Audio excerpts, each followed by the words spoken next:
Jaya Radha Madhava Kunja Bihari.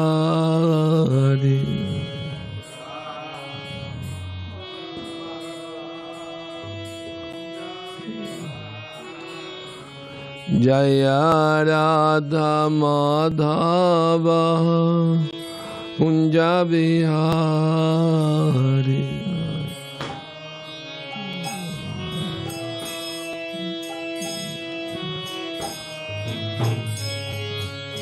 Gopijana Vallabha Girivaradhari.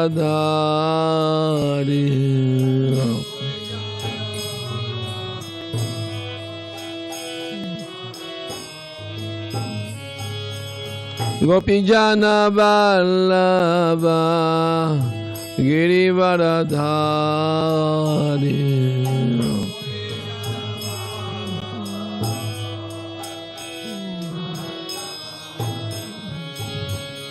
Yashoda Nandana Brajajana Ranjana.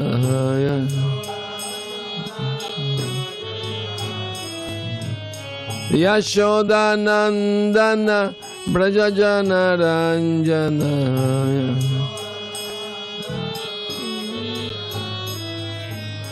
Yamuna Tira Vanacharya.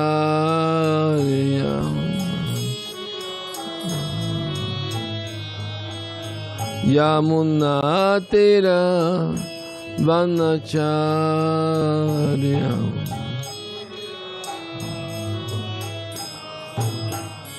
Jaya Radha Madhava Kunja Vihari.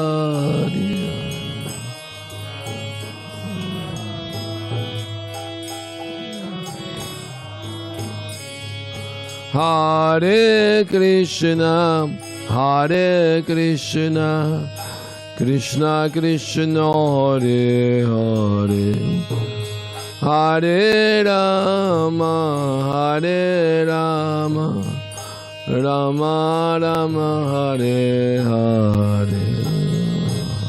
Hare Krishna, Hare Krishna, Krishna Hare Rama, Hare Rama, Rama Rama. Hare Krishna, Hare Krishna, Krishna Krishna, Hare Hare, Hare Rama, Hare Rama, Rama Rama, Hare Hare.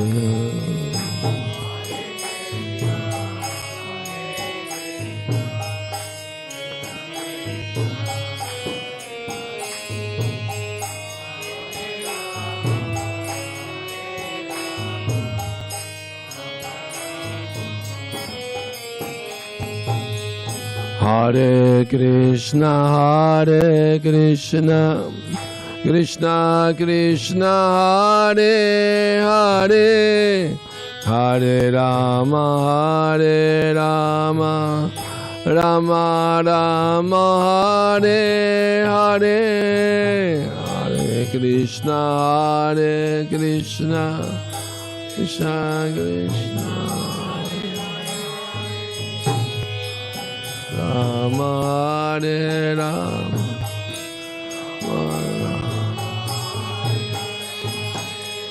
Hare Krishna, Hare Krishna, Krishna Krishna, Hare Hare, Hare Rama, Hare Rama, Rama Rama, Hare Hare, Hare Krishna, Hare Krishna, Krishna Krishna,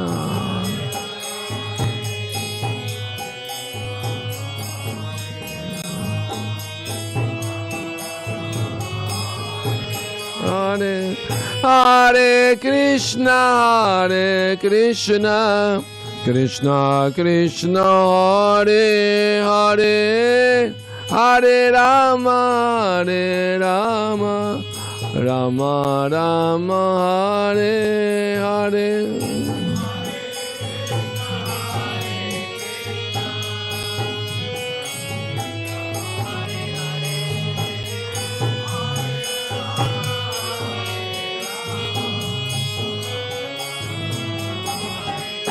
Hare Hare Krishna, Hare Krishna, Krishna Krishna, Hare Hare, Hare Rama, Hare Rama, Rama Rama, Hare Hare.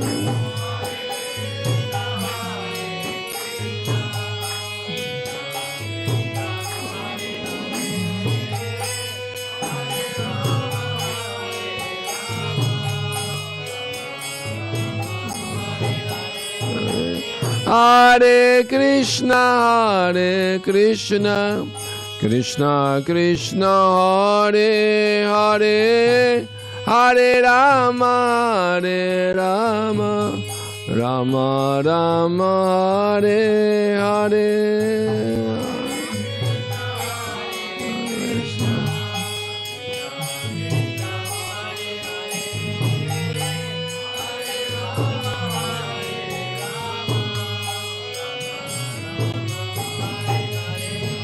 Hare Krishna, Hare Krishna, Krishna Krishna, Hare Hare, Hare Rama, Hare Rama, Rama Rama, Hare Hare.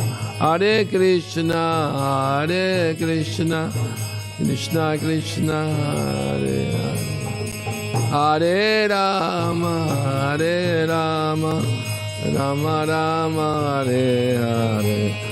Hare Krishna, Hare Krishna, Krishna Krishna, Hare Hare, Hare Rama, Hare Rama, Rama Rama, Hare Hare.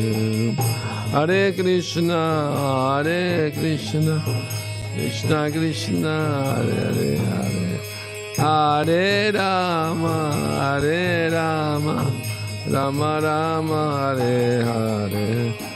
Hare Krishna, Hare Krishna, Krishna Krishna, Hare Hare, Hare Rama, Hare Rama, Rama Rama, Hare Hare.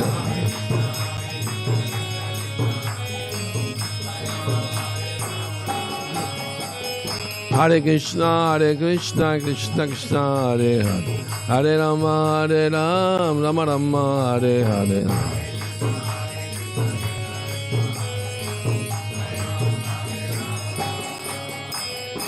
Hare Krishna, Hare Krishna, Krishna Krishna, Hare Hare, Hare Rama, Hare Rama, Rama Rama, Hare Hare.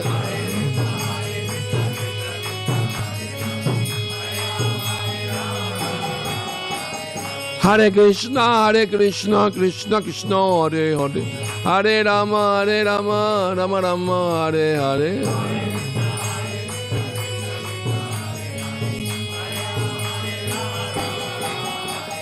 Hare Krishna, Hare Krishna, Krishna Krishna, Hare Hare, Hare Rama, Hare Rama, Rama Rama, Hare Hare.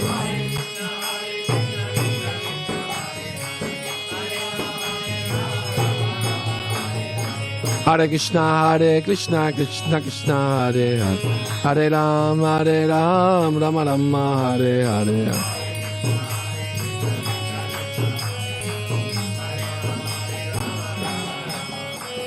Hare Krishna, Hare Krishna, Krishna Krishna, Hare Hare, Hare Rama, Hare Rama, Rama Rama, Hare Hare.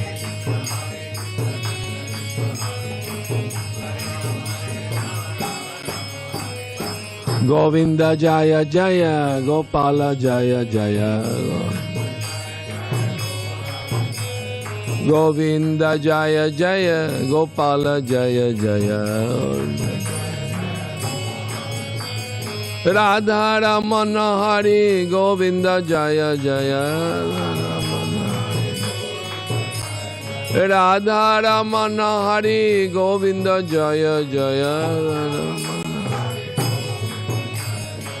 Govinda Jaya Jaya, Gopala Jaya Jaya. Govinda Jaya Jaya, Gopala Jaya.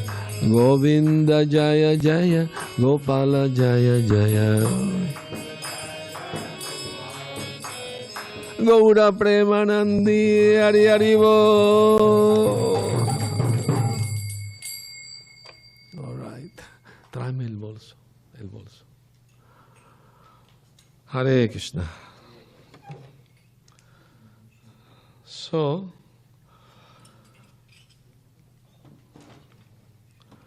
Narayanam Namaskritya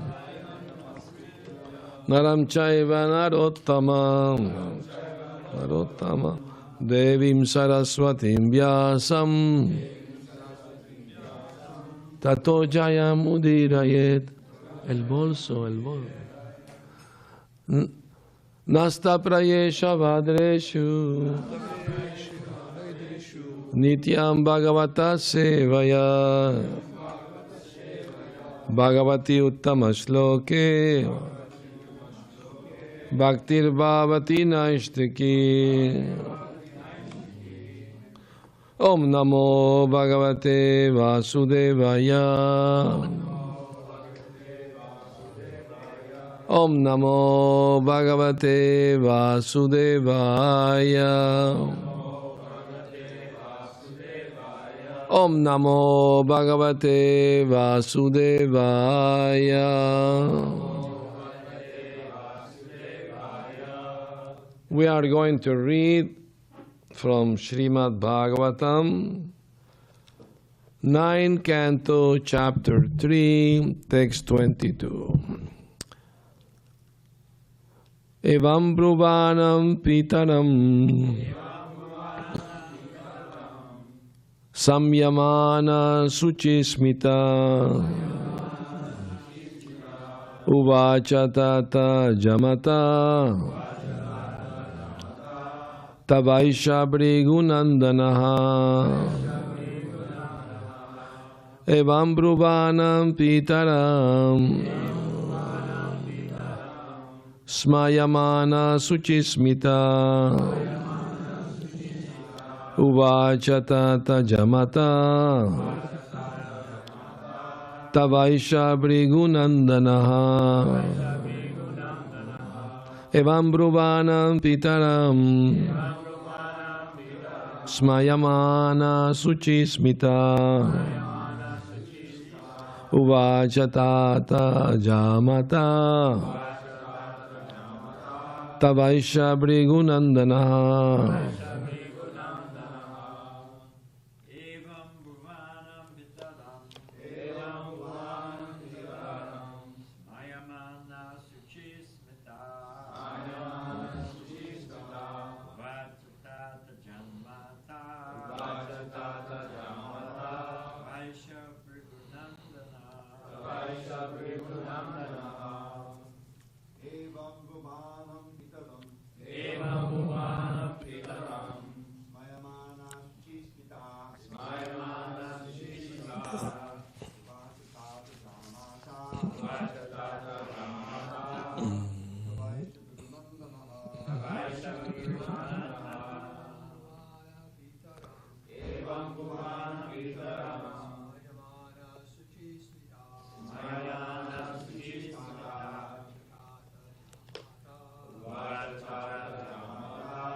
Ladies, Bhuvana Pitaram Smayamana Suchismita Vachatata Jamata Vaisha Brigunandana Evam Bhuvana Pitaram Smayamana Suchismita Vachatata Tavaisha Brigunandana. Translation, 9th Canto, Chapter 3, Text 22, word by word, please repeat. Evam, in this way, Pruvanam, who was talking and chastising her. Pitaram, and to her father, Smayamana, smiling, because she was chaste. Suchismita, laughingly. Uvacha replied, Tata, oh my dear father, Jamata, son-in-law, Tava, your, Esha, this young man, Bhrigunandanaha, is Cyavana Muni, and no one else. Translation. Sukanya, however, being very proud of her chastity, smiled upon hearing the rebukes of her father. She smilingly told him, my dear father, this young man by my side is your actual son-in-law, the great sage Cyavana, who was born in the family of Bhrigu. Purport. Although the father chastised the daughter, assuming that she had accepted another husband, the daughter knew that she was completely honest and chaste, and therefore she was smiling. When she explained that her husband Cyavana Muni had now been transformed into a young man, she was very proud of her chastity, and thus she smiled as she talked with her father. Om Ajnanati Mirandasya Gyananjana Salakaya Chakshuram Militam Yena Tasmai Shri Gurave Namaha.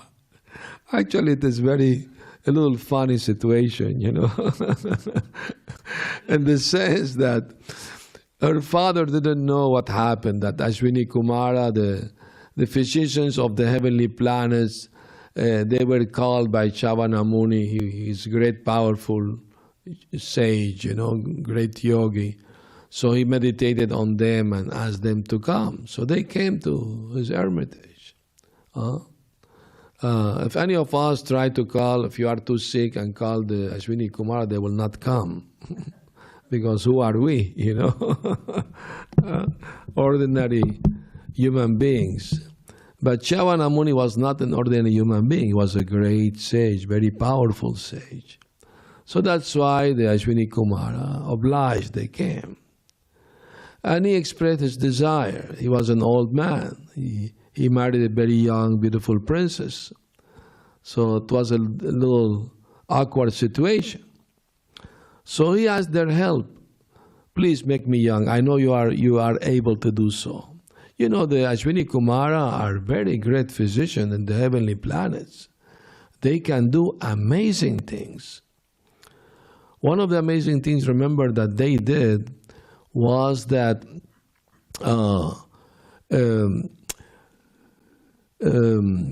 trying to remember the particular pastime, maybe you can help me remember.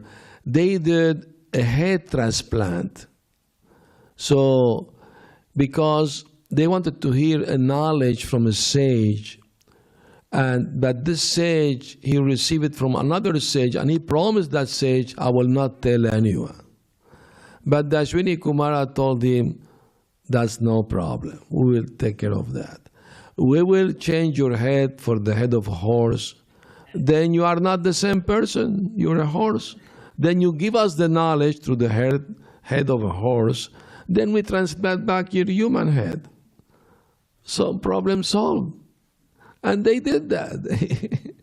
I mean, I don't remember the name of the sage right now, but it was really amazing, you know, that in human being here we know a heart transplant, but no head transplant. We haven't come to that level yet, hasn't? So anyway, if they couldn't do amazing things, so they created a pond with the special herbs and mantras, and they had to help the old man to get into the pond. That old he was. So Sukanya was waiting at the shore of the pond, and two young men entered with very old men, and three young beautiful men came out of the pond. So she didn't know which of them was her husband. So she very shyly lowered her eyes until the Aśvinī-kumāras pointed to her, "Here is your husband." Then she smiled at him. She hugged him. She was happy. I got the old husband now became young, beautiful. Oh, she was very happy. No, now I can have children with him, you know. Anyway. So anyway, her father, the king, didn't know this. Is King Śaryāti. So he came to visit one day his daughter to see how she was doing, you know. He was worried that daughter had to marry an old man. And the reason that the king offered the hand of his daughter to an old man was he was afraid that he may curse him or curse her, because she unknowingly she pierced the eye of the sage with a stick, not knowing that he was covered by an anthill, and she saw some hole in the anthill, something shining, so she pierced it with a stick. She pierced the eye of the sage. So the sage was very angry, Cyavana Muni. He had a hard temper, you know, hot temper. So seeing the situation, the father saw the danger that he may curse her and me. So immediately he fell at the sage's feet and said, "Please accept my daughter as your wife. Be kind to her, please don't curse us." The sage calmed down. He saw this beautiful princess. He accepted. Okay. Came by its own will. I mean, by destiny, you may call it. It's interesting that, talking about destiny, that Prabhupada, in one purport I read some time ago, he said, there is such a thing as by chance. There is such a thing as chance. Why? Because there is free will. So a sage may go one way and decide by free will to go another way. And by going another way, he meets somebody who needs his mercy, and he get it. It happened once that a sage came out of taking bath in the Ganges, and he was walking one way, and when somebody was suffering due to his sinful activity, the water from his cloth fell on that person, and the person get purified from his previous sins, just by chance. It's not everything like determined by karma. You know, sometimes there are situations like by chance may something happen, and you get benefit of that. No? So anyway, when the father was very upset when he saw his dear daughter embracing a young man, he was very upset. I mean, this is the upbringing I taught you, to cheat on your husband? What kind of behavior is that? You're a princess, you're not a Shudrani. You're a Kshatriya. So Brahmana, Kshatriya, Vaishya, they are supposed to have better, you know, behavior. Shudras, sometimes they do this kind of things of cheating on the husband, cheating on the wife, you know, these things common nowadays in Kali Yuga, you know, everywhere happen. And that's main reason for divorce nowadays, even in our movement, unfortunately. So this remember the story of Lord Ramchandra? After he defeated and killed Ravana and came back to his kingdom, Ayodhya, every night he will disguise himself as a common man, not to be acknowledged. And he will tour his kingdom to hear what people speak about his ruling as a king. And he only hear nice, very good things. So he was satisfied. But one night he passed in front of the house of a Dobby. Dobby is a washerman, a Shudra. And he heard him chastising his wife, telling her, "You spend the night with another man, And now you're coming back to me to be maintained by me? I'm not going to maintain you. Go back to the man you was with. Do you think I'm like Lord Ramchandra? All those wives spent so long time at the house of Ravana, still he accepted her back? I'm not like him.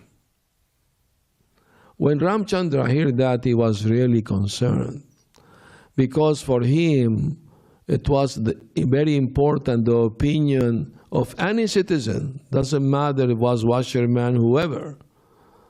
For him was everybody's opinion was important in his kingdom. So he told the ministers about it. So ministers or Brahmins, they called the washerman to court, and they corrected him, chastised him for saying so. But he challenged them. He told them, look, you are a very, very wise man, scholarly man, Brahmins, I'm a poor Shudra, but I have only one question to you. If your wife goes with another man and stay with him for some time, and then she wants to come back with you, you will accept her back? And all the Brahmana were silent, dumb silent. They could not answer that question. They couldn't say anything. So they were defeated by the Shudra. And because of that defeat, Lord Ramachandra was forced to send his poor wife, pregnant wife, Sita, to the ashram of Valmiki-Muni. He asked his younger brother, Lakshmana, take her there. Lakshmana didn't want to. He was angry at his brother. But since his younger brother, he had to oblige. He has to obey. But he promised, next avatar I will be elder brother, not young brother. So I will not have to follow whatever you say. That's why Balaram is older than Krishna. And when it was the battlefield of Kurukshetra, he didn't have to fight next to his brother. He just went on pilgrimage. Anyway, so this is the situation. So of course, Sukanya was very proud of her chastity, and she was smiling. If you are accused of something and you know it is not true, it doesn't disturb you. You know it is not true, so why should be disturbed about it? Rather, you should smile. It happened to Srivas Thakur, some ill-intentioned people, they put at his door some liquor and some meat and like offering to Goddess Kali, or Durga, whatever. And he was laughing. He saw that, just see, I became a worshipper of Durga or Kali. You laugh because you know it's not true. So you laugh anyway. But I mean to say, even Krishna was accused something unjustly. He was accused of stealing the Kaustubha jewel, remember? Shamantaka jewel, thank you, Shamantaka jewel. He has to prove his innocence by retrieving the Shamantaka jewel, So even God sometimes is falsely accused what we expect of ourselves. Sometimes it may happen, these things. We have to tolerate, Anyway, so I will read a few more verses without purport. Well, there's some skipped. I think you're scheduled to speak on them tomorrow. I was suggesting catching up the verses and purports we skipped. I don't know which one was skipped, but I'm gonna read the ones that I'm not going to skip. The person who skipped those, he should read them. So I'm gonna read all the verses that has no purpose. Since I'm giving class tomorrow, I would like to read the verse with purpose. Okay. Thus Sukanya explained how her husband had received the beautiful body of a young man. When the king heard this, he was very surprised, and in great pleasure he embraced his beloved daughter. Cyavana Muni, by his own prowess, enabled King Śaryāti to perform the soma-yajña, the Muni offered a full pot of soma-rasa to the Aśvinī-kumāras, although they were unfit to drink it. King Indra, being perturbed and angry, wanted to kill Cyavana Muni, and therefore he impetuously took up his thunderbolt. But Cyavana Muni, by his powers, paralyzed Indra's arm that held the thunderbolt. Amazing, very powerful sage. He could defeat Indra, This reminds me of the Govardhan Lila. When Indra wanted to throw his thunderbolt on Govardhan to split it in half, Krishna just raised his eyebrow and Indra's arm get paralyzed. He could not move it. Then he surrendered to Krishna, Anyway. Well, tomorrow we have a home program, at Sureshwara's home, and his wife asked me to speak about Govardhan Lila. So we're going to get into much more details of Govardhan Lila from different shastras and like that. All right. Although the Aśvinī-kumāras were only physicians and were therefore excluded from drinking soma-rasa and sacrifices, the demigods agreed to allow them henceforward to drink it.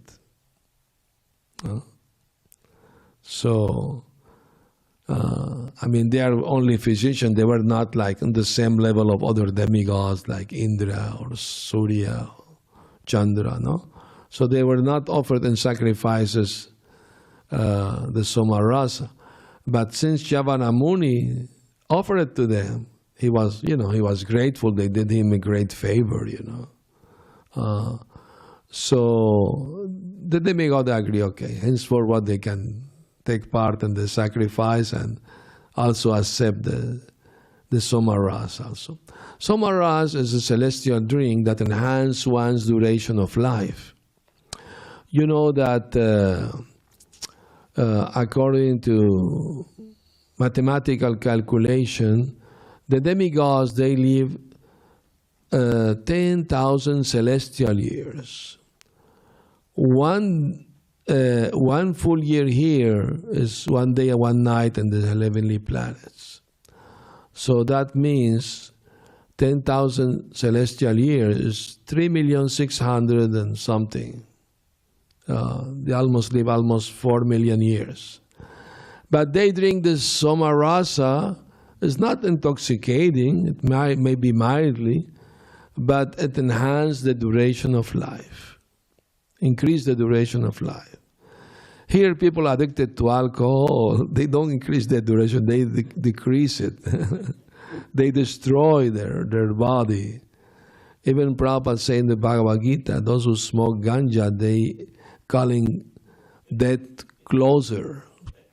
They're diminishing the duration of their life, at the beginning of the movement, LSD was very popular among young people, So one day Prabhupada was giving morning class and some hippies came in and they challenged him because Prabhupada's teaching was no LSD. He told Hayagriva, you don't need LSD. Spiritual life is already in you, inside you. You don't need nothing from outside to enhance it.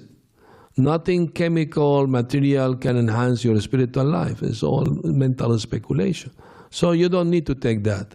So all disciples obliged, they didn't take anymore this LSD. So these hippies came and challenged Prabhupada. Oh, how do you know that LSD can't help you spiritually? Have you taken LSD? And Prabhupada said, no. I never took LSD, but my disciple did. They can say. And the disciple spoke. Yes, we took LSD. We know what it's about. You go up high, but then you go down. But by chanting Hare Krishna, you stay high forever. No coming down. So they defeated them in that way. This idea. And the devotee made actually an invitation card to the temple saying, stay high forever. Chant Hare Krishna. He approves it, yeah. All right. More verses. King Śaryāti begot 3 sons, named Uttanabharhi, Anartha, and Burishena. From Anartha came a son named Revata. O Maharaj Parikshit, subduer of enemies. This Revata constructed a kingdom known as Kushastali in the depth of the ocean. There he lived and ruled such tract of land as Anartha. He had 100 very nice sons, of whom the eldest was Kakudmi. I will stop here. Next verse has a purpose.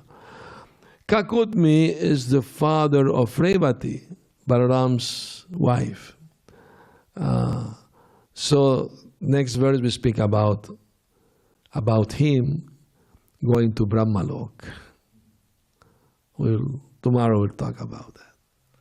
But now, it's interesting that he constructed a kingdom in the depth of the ocean. They could live under the water. That's amazing. I mean, we're talking about this before Krishna came to this world.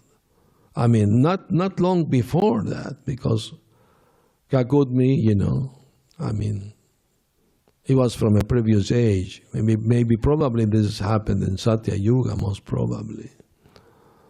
Anyway, any comments or questions? Yes. I had a question, but go ahead. No, please do. Thanks. I was just hoping for some clarification. Yes. I'm not challenging. All right. About your statement that sometimes things happen by chance. Yes. I mean, Prabhupada said that. I read it in the Can I purport. frame my question? Sure, please. Sure.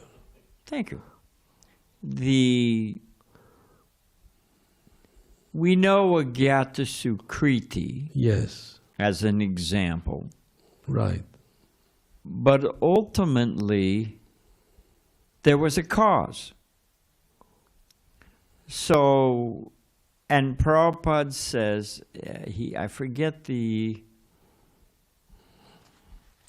I was just listening to a tape when Prabhupada said, by chance, they don't use the word in Sanskrit or in the Vedas, chance. They use the word drista.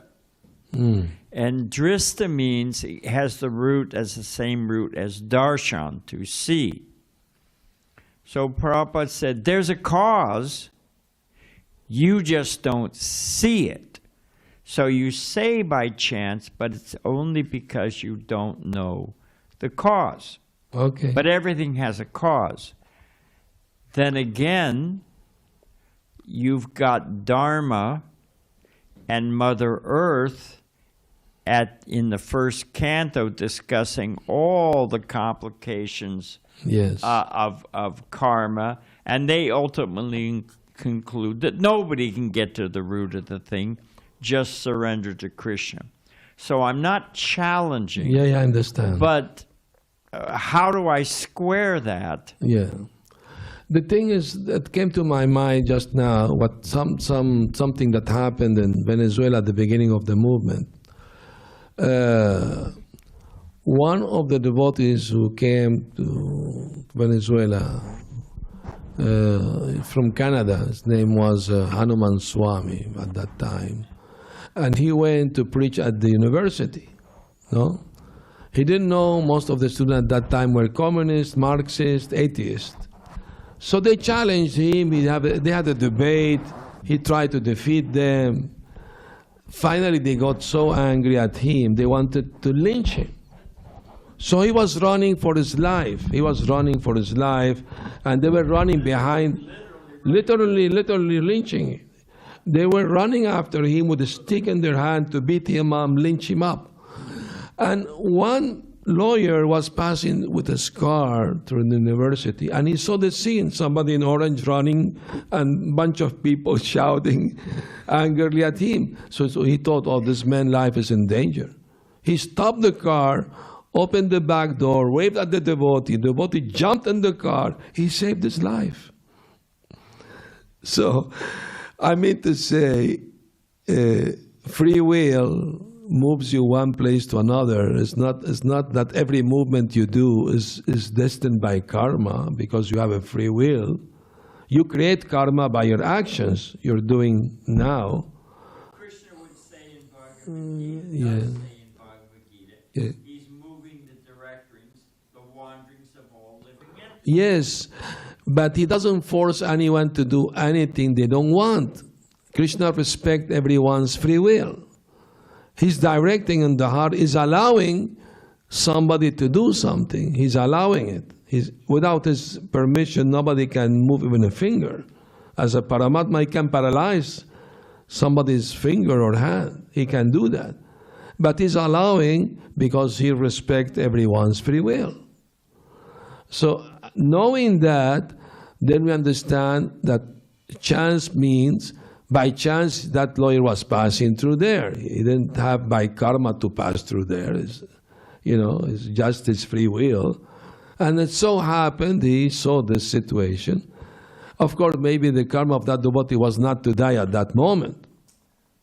And maybe Krishna inspired them. Maybe it inspired him. Yes, yes. And what happened, this lawyer later on went to the temple, met Prabhupada, became a devotee, started chanting japa. Big Bolivar. I read your book. Yeah, Big Bolivar. Very great story. Anyway, so Hare Krishna. She has a question first. You please pass the mic. It was the same question. Okay. Where is the purport where Srila Prabhupada saying that actually things do happen by chance? I can't remember right now the exact verse, but I do remember reading it in a purport, for sure. For sure.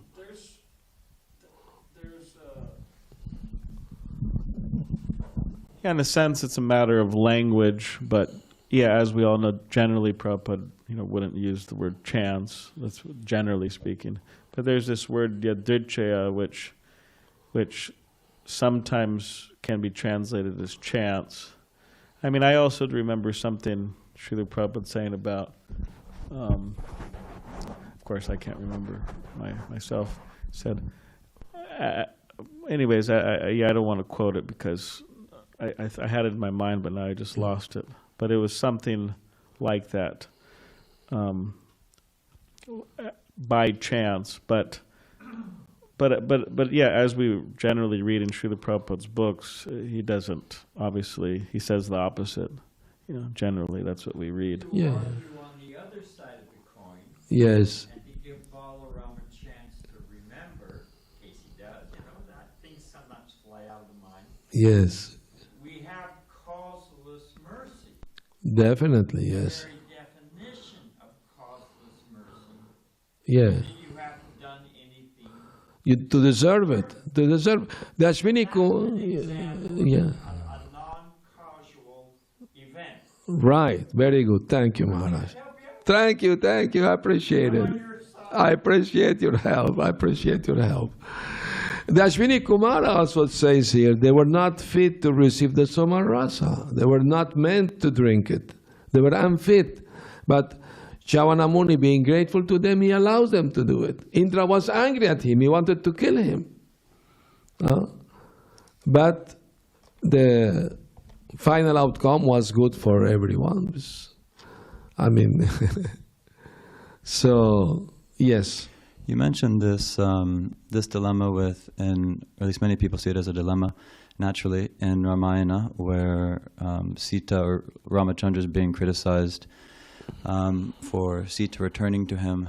And you mentioned that part of this story is that this Shudra, well, first of all, I mean, there are a couple of questions there. First of all, the Shudra was taken to court because he said something criticizing Ramachandra. I didn't expect that. I haven't read that, but I also haven't read thoroughly about Ramayana. So that surprised me. That seemed unintuitive that they would take him to court because he criticized. Not court. He was called to the palace, and he was corrected by the ministers, the Brahmanas.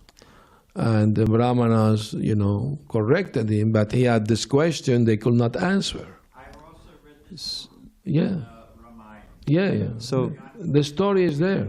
Yeah, the story is there. yeah, so And you know what? Yeah, anything else? Yes? yeah, so the question I was getting to was just that I think naturally many people would be unsatisfied with that account. That how could a number of highly sophisticated brahmanas, the ministers there, not have a response to that Shudra's question? The Shudra's question was really a kind of a poor straw man presentation of what happened. That what would you do if your wife went and lived with another man? Would you accept her back?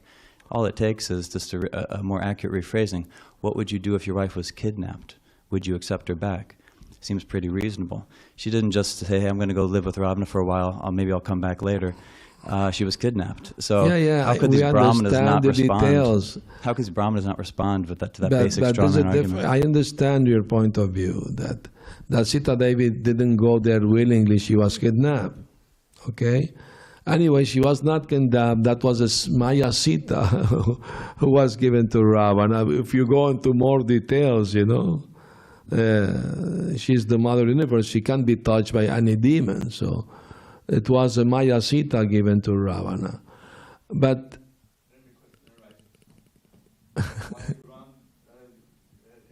yeah, if you take that account, then again, why exile her still? Even we have another to argument understand to that, the cultural Vedic context of the situation. We tend to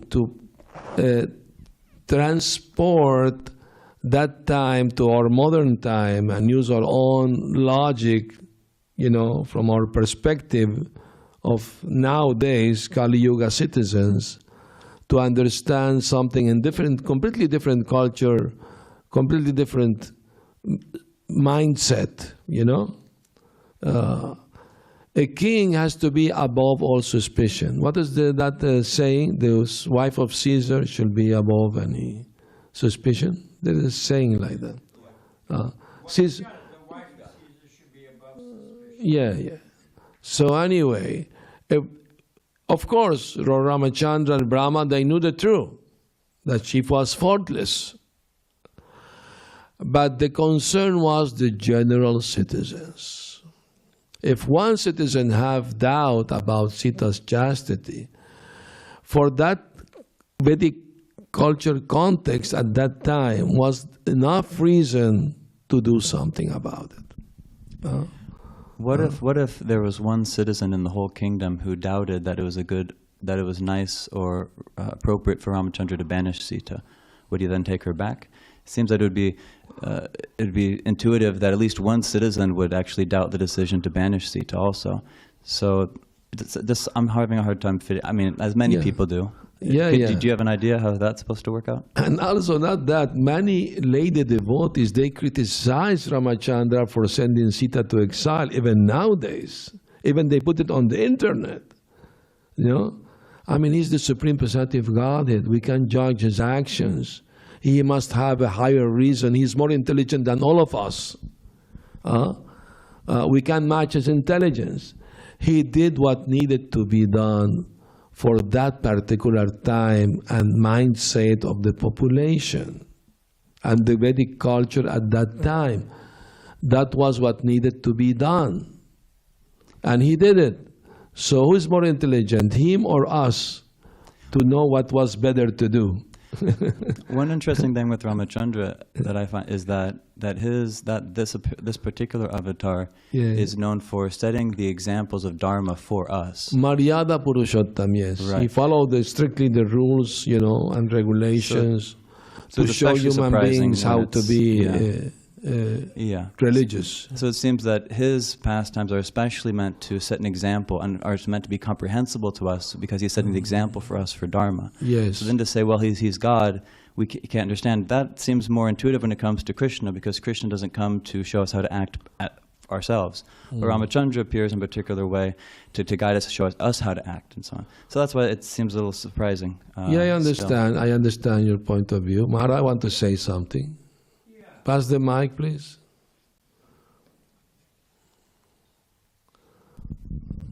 I don't think this answer is going to satisfy you. You always want to increase your service, so that dissatisfaction we like. Hayagriva was asking Srila Prabhupada, and he narrates this in his book, Hare Krishna Explosion. Hare Krishna Explosion. In Vrindavan, Prabhupada was explaining that sannyasis who fall down, they take birth as monkeys in Vrindavan. And they have so many wives, and we've heard that. But then, because they were in Vrindavan, they go back to Godhead. And Hayagriva said, that seems unfair. Why did they get a fast track just because of Vrindavan? And he went along this line. According to me, it seems logic, unreasonable. Why? Yeah. Prabhupada said that's the way Krishna wanted to do it. Krishna knows better than us. We have just like Prabhupada said, if you don't understand, read it again. Yes. If you don't understand, read it again. And eventually you'll understand. So Krishna, why does Krishna dance in the middle of the night with other people's wives? Now, there's some rationale. There's some reason why it sets a horrible example. There's all kind. But ultimately, we can't find, we don't know what's on the other, I'll be done in a sec. We don't know what's on the other side of the wall. We can't find a way out of a phone booth without a Boy Scout and a GPS. What do we know? Yes. Krishna knows what he's doing. Yeah. And so even if it doesn't make sense to us, always. Yes. Krishna does it. Very good. Thank you. Thank you. No, Maharaj. your answer was great. And let me add something more about what you said, Krishna dancing with the wives of others.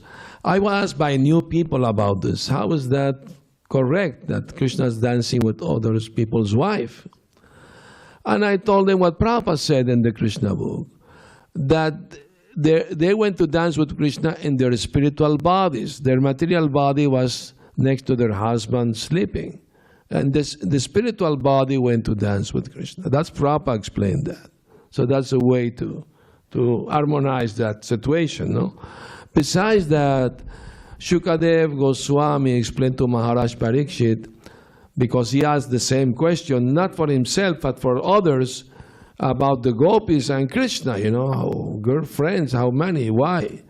And Shukadev Goswami said, after the pastime of lifting Govardhan Hill, at the age of 8, Krishna danced with the gopis. He was only 8 years old. And for 8 years old, there's no question of being lusty or anything like that, So even people who see it from the material point of view, the pastime of the gopis with Krishna, there is a practical answer to that. And also, I just remembered that this washerman, Dobi, in his past life, he was a parrot. A parrot. Yes, in the Ramayana it is explained that before marrying Ramchandra, Sita Devi with her girlfriends, they were in the garden's palace, and they saw a parrots couple, and they were singing the glories of Ramachandra in Sanskrit. So Sita Devi became enchanted, and she asked her friend to catch those parrots. So they did that for her. They put her in a cage, and she asked them, please continue singing the glories of Ramchandra. I would like to hear. So they did that. But then the male parrot told her, look, we can't be encaged. We're not accustomed to. We are gonna die in this cage. Please release us. Sita Devi said, okay, I will release you, but I will keep your wife just a few more days. I want to keep hearing the glories of Ramchandra. So she released the male parrot. And the male parrot didn't go away. He stayed nearby. And he told Sita, look, my wife is pregnant, and we can't live separate from each other. Please release her too. If you don't do that, we're going to die, both. No, you're not going to die. I mean, just a few days, I want to hear the glories of Ramchandra. And next day, both died. But before the male parrot died, he said, in my next life, I will be the cause of your separation from your husband while you are pregnant, the same way you did to us. That's in the Ramayana. That story. Amazing story. Yes. Yeah, one other thing in relation to this is that it's not brought up. It's all Leela after all, pastimes. Leela. Enjoyment. It's not brought up very often on the appearance day of Ramchandra and other such days, but the 9th canto, preparing us for the 10th canto, the 9th canto, there's many pastimes, or there's many accounts in the 9th canto, including Ramchandra.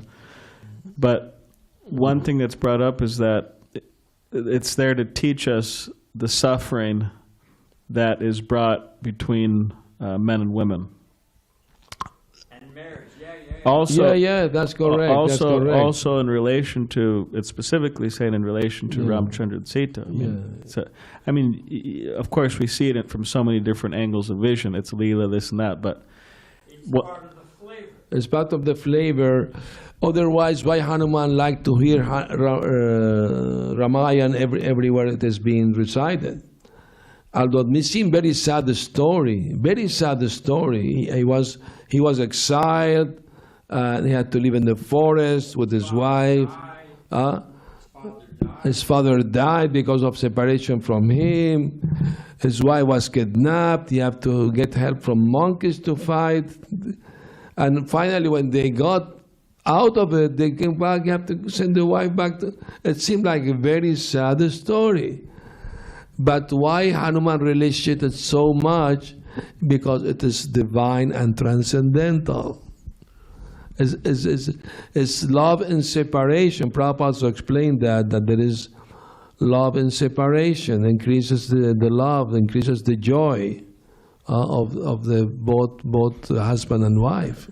Yeah, you have that in Ram Leela, you have that in Krishna Leela also. Radha Krishna's feeling separation looks like very Mahaprabhu. Chaitanya Mahaprabhu was crying every day. And Prabhupada said, Prabhupada said about Chaitanya Mahaprabhu crying, he said, impersonate can't understand how crying can be blissful, joy. Crying for Krishna.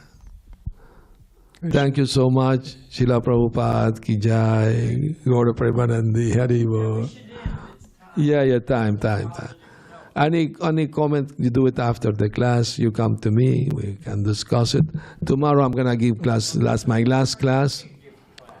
Yeah, okay. All right. Thank you so much. Srila Prabhupada ki jai. Gaura Premanandi. Haribo.